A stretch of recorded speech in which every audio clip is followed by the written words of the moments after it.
नमस्कार। स्वागत है आपका द न्यूज लॉन्चर पर। मैं हूं अशोक वानखड़े, लेकर आया हूं आपका अपना कार्यक्रम द एक्सरे। खबर फिर युद्ध की। और इस बार हम मिडिल ईस्ट में नहीं, हम अमेरिका लेके चल रहे हैं आपको। अमेरिका से एक खबर आई है कि ट्रंप के पार्टी में ही सांसदों ने बगावत कर दी। ब्रीफिंग में भड़के बाहर आके पोल खोल दी और रिपब्लिकन पार्टी ने ही ट्रंप को पागल करार कर दिया।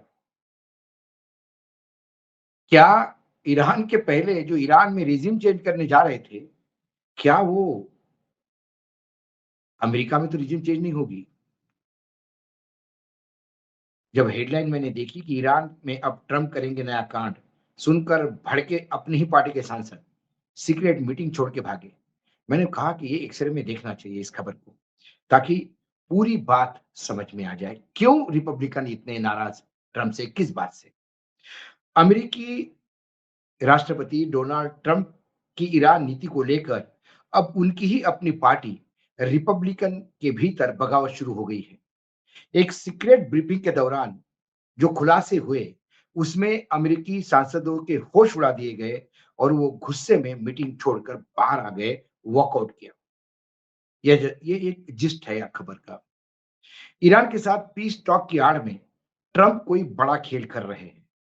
उसकी सीक्रेट प्लानिंग का इशारा उन तमतमाते हुए सांसदों के चेहरे पर दिखा, जो ब्रीफिंग बीच में छोड़कर वॉकआउट कर गए। दावा किया जा रहा है कि अमेरिकी संसद में एक क्लासिफाइड ब्रीफिंग के दौरान जमकर हंगामा हुआ।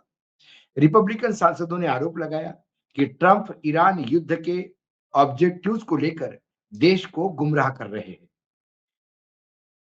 डेली मेल की रिपोर्ट के मुताबिक मीटिंग के अंदर की बातें इतनी चौंकाने वाली थी कि सांसदों ने इसे दिमाग उड़ा देने वाला बताया। ट्रंप समर्थक यानी प्रबल समर्थक, जो अंधभक्त जिसको हम कह सकते हैं, माने जाने वाले माइक रोजर्स और तेर तर्रार सांसद नैन्सी मेस ब्रीफिंग के बीच में ही गुस्से से बाहर निकल आए। नैन्सी मेस ने सोशल मीडिया पर लिखा, अमेरिकी जनता को जो बताया जा रहा है और हमें जो ब्रीफिंग दी गई है, वे दोनों सैन्य उद्देश्य बिल्कुल अलग है। संसदों को डर है कि ट्रंप गुपचुप तरीके से ईरान पर जमीनी हमले की तैयारी कर रहे हैं। मीटिंग के भीतर मौजूद एक सूत्र ने खुलासा किया कि पेंटागन ने अब सांसदों से कहा है कि परमाणु ठिकाने को नष्ट करना अब उनका मुख्य सैनिक लक्ष्य नहीं है।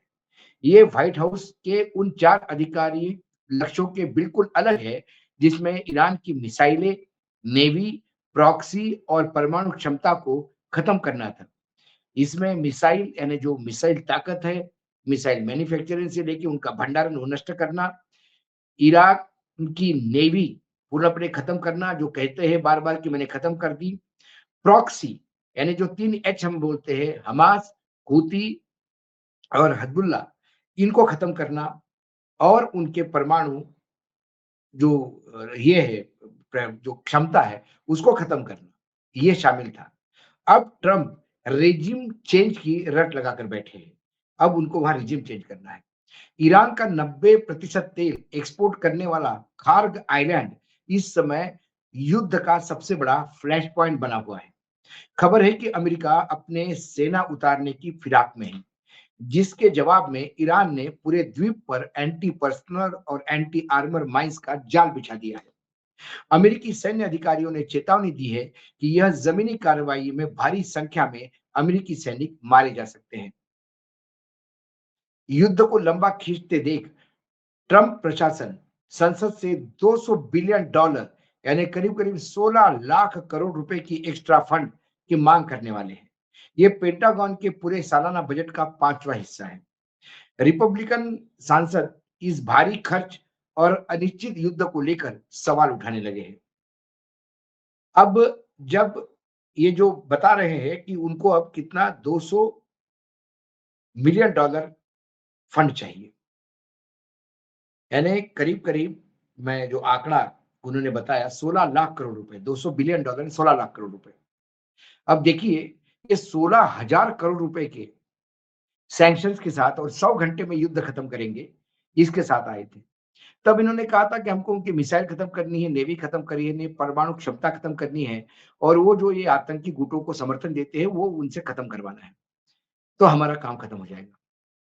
लेकिन ये युद्ध पहले ही 5 दिनों में उनका 1 लाख करोड़ खर्चा हुआ। दूसरे 5 दिनों में दूसरा 1 लाख करोड़ खर्चा। उस हिसाब से अब करीब-करीब 20 लाख करोड़ खर्चा हो चुका है। जो पेंटागन का पूरा बजट है, उसका 1/5 तक खर्चा हो गया है। अब ये 16 लाख करोड़ और माँग रहे हैं। अब ये 16 लाख करोड़ कितने दिन तक पूरेंगे या 15 या 20 दिन का खुराक है? क्या आप खुर्क पे जब आर्मी उतारोगे, तो क्या कैज़ुअल्टीज़ बढ़ेगी? क्योंकि सेकंड वर्ल्ड वॉर में अमेरिका ने जब जापान के एक आइलैंड पे, बहुत छोटा आइलैंड था, उस द्वीप पर कब्ज़ा करने के लिए करीब-करीब 1000 के आसपास अमेरिकी सैनिक शहीद हुए थे। बहुत बड़ी कैज़ुअल्टी थी। उसके बाद इस युद्ध में वैसे ही 2-3 दर्जन के आसपास कैज़ुअल्टी बताई जाती है या 100 के आसपास ईरान क्लेम करता है। सेंसरशिप इतनी ज़बरदस्त लगी हुई है कि लोगों की जो शहीद हुए हैं, उनकी फ्यूनरल की आप कवरेज भी नहीं कर सकते। जो नुकसान ऑपरेशन के लिए जो है वो तो ठीक है, लेकिन जो नुकसान बाकी हुआ है, जो जितने 8 देशों में उनके मिलिट्री बेसेस थे, उनको नेस्तनाबूद हुआ है। उनके रडार सिस्टम जो अरबों रुपए के, खरबों रुपए के थे, वो खत्म हो गए हैं और किल्लत है आर्मी में जवानों की। तो 32 साल की जो लिमिट थी, वो 42 पे कर गई है। यानी उम्र-दराज लोग भी आर्मी में आएँ ताकि आंकड़ा पूरा हो। साथ ही जो 50,000 पहले ही तैनात हैं खाड़ी के देशों में विभिन्न, वो मानसिक रूप से इतने परेशान हैं कि वो भाग रहे इधर-उधर, जान बचाने के लिए। ये जो नए 10,000 ट्रूप्स और ला रहे हैं, ये यदि ईरान के लाखों जवानों के सामने उतर जाए, तो क्या होगा? कई खबरें हैं, खबरें ये भी है कि यूक्रेन ने सऊदी को कुछ सामान बेचा कि आप ये जो ड्रोन है ईरान के, इसको कैसे आप मार गिरा सकते हैं। तो अभी सऊदी भी बड़ा खुश है कि चलो यूक्रेन ने मदद की, लेकिन यूक्रेन अपने युद्ध में उलझा हुआ है, उसको पैसे की ज़रूरत थी तो उसने बेच दिया होगा माल। लेकिन ईरान के ड्रोन क्या किसी के कंट्रोल में आए हैं? खबरें ये भी है बोट्स भी अमेरिका उतार रहा है ताकि वो इसका खर्ब द्वीप में इस्तेमाल की करे। लेकिन जो नेवी ऑलरेडी खत्म हो गई है, उस नेवी के खिलाफ कैसा लड़ोगे आप? हार्मुज खुलने का नाम नहीं ले रहा है। लोग वहाँ गुस्सा है क्योंकि हार्मुज तो पहले ही खुला था। ये आपने बंद करके एक नई मुसीबत मोल ली है और लगातार हार्मुज के वर्तमान स्थिति के लिए पूरा देश जो है, यानी पूरा विश्व कहीं न कहीं ट्रम्प के पागलपन को ही दोषी मानता है। जो खबरें आ रही है, उसमें ट्रम्प पर हमला बोलते हुए अमेरिकी सांसद ने कहा कि दिक्कत यह है कि युद्ध शुरू होने से पहले यह स्ट्रीट खुला था। अब हम उस समस्या को हल करने की कोशिश कर रहे हैं, जिसे हमने खुद पैदा किया है। ये तो पागलपन है। जो समस्या नहीं थी, उसको समस्या बनाया और फिर अब सॉल्व करने के लिए आप कहते हो कांग्रेस को, यानी अपने पार्लियामेंट को कि और पैसा चाहिए। अमेरिका और ईरान के बीच महीने भर से युद्ध चल रहा है। अब 1 महीना पूरा होने को है। इसकी वजह से पूरे दुनिया पे असर पड़ा है।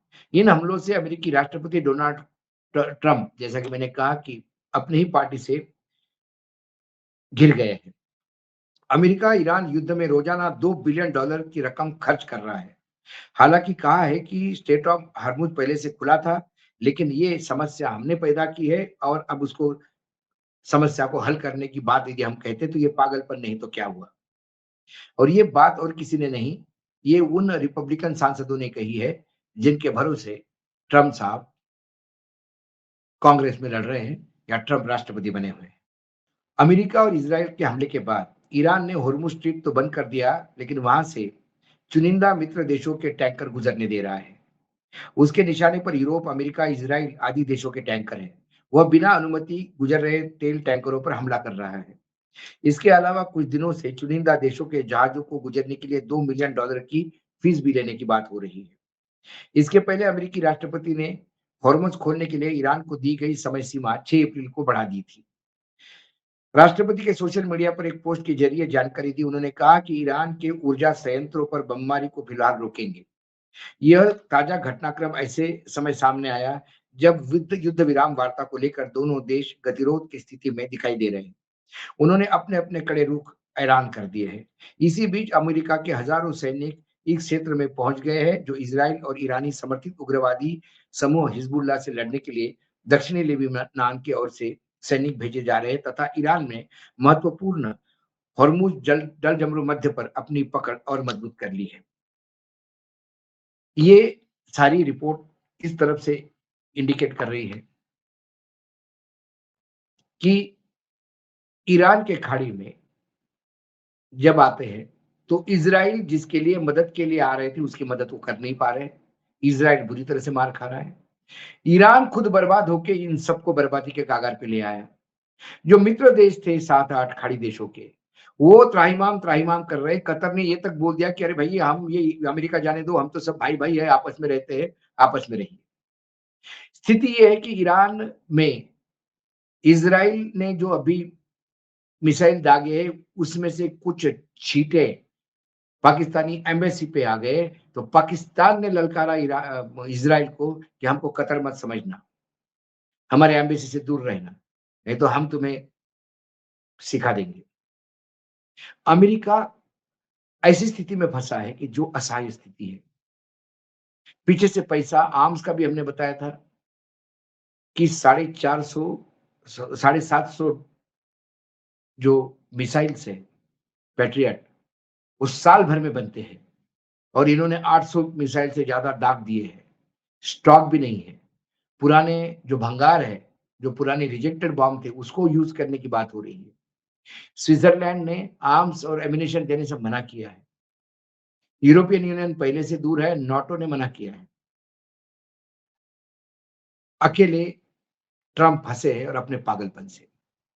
जब मैं इसको एक्स-रे से देखता हूँ, तो मुझे ट्रम्प खाड़ी देशों में ही असहाय स्थिति में नहीं, व्हाइट हाउस में भी असहाय स्थिति में और पार्लियामेंट जिसको कांग्रेस कहते हैं, वहाँ पे भी असहाय स्थिति में दिखाई देते हैं। आज एक्स-रे में इतना ही। कल फिर आता हूँ किसी विषय के साथ। तब तक के लिए नमस्कार। देखते रहिएगा द न्यूज़ लॉन्चर।